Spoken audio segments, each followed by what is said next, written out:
大家好，我是曹伟东。俄乌冲突发生以后俄乌双方都大量的使用了无人机，而且这个取得了不俗的战果。比如说，乌克兰方面使用了从土耳其进口的 TB2这种无人机，从美国进口的弹簧刀凤凰幽灵这样的无人机，对俄军的很多的移动装备还有重要的目标进行了打击，那么取得了不俗的战果。那么反过来，就是俄罗斯方面呢，也大量的使用了无人机，比如说侦察监视就是乌克兰方面的这种 M777海马斯它的这种动向。还有呢，就是使用天竺葵2这样的无人机，对乌克兰的很多的重要的设施和目标进行了打击，因为它是数百架的这样的使用，因为这种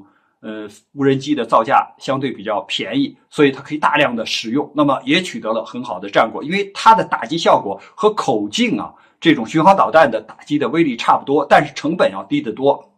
所以我们看无人机呢，在双方的这个冲突或者交战中呢，发挥了重要的作用。而与此同时，我们不应该忽略另一个问题，就是海上的无人舰艇和潜航器。因为在这个俄乌冲突的初期，就是乌克兰就丧失了自己的水面舰艇和潜艇，那么它就没法从海上和俄罗斯的争夺制海权，所以基本上呢，就是没有办法在海上就是特别是黑海方向来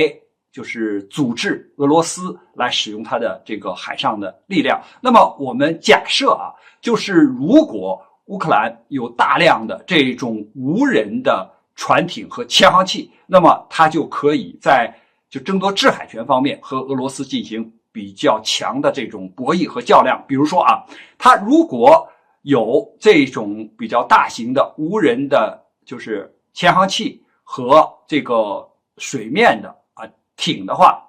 那你看它可以通过无人的潜航器对俄罗斯的这个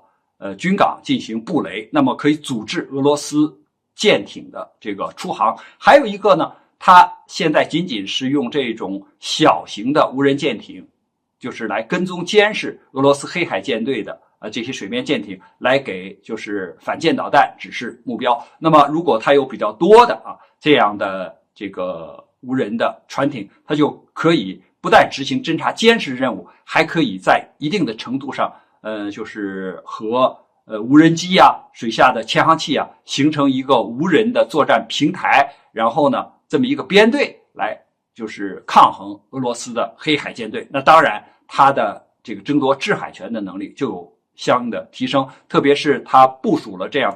大量的这个无人潜航的装备和无人的水面装备之后呢，就很好的监视俄罗斯的黑海舰队。那么即使俄罗斯的这个水面舰艇发射就是口径巡航导弹的时候，它也可以精确的定位就画一个半径，可以很好的很快的找出就是发射的这个地点。所以通过俄乌冲突中就是这些无人舰艇还有潜航器的运用以及无人机的运用，我们可以看到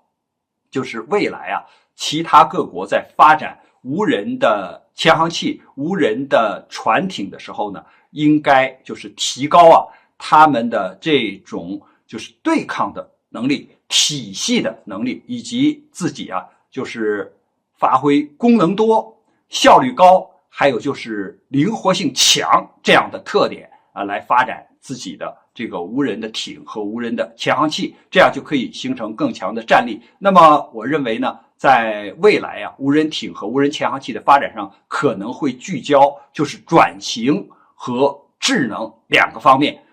转型呢，就是从平台的对抗转为体系的对抗，从这种机械化的对抗转成信息化的对抗，这个是无人装备的一个发展的方向。还有一个就是智能，现在的这个所谓人工智能主要还是模仿人的操纵的这些特点，还有呢就是执行人给它输入的这些就是如何操纵和控制的范围这样一个程序。那么在未来的时候呢，它可能就要超出这个范围，就是能够更快速的反映就是战场的态势，能够快速的掌握就是在战场上敌我友的这种变化，发挥呢就是像人一样的更多的这种创造性的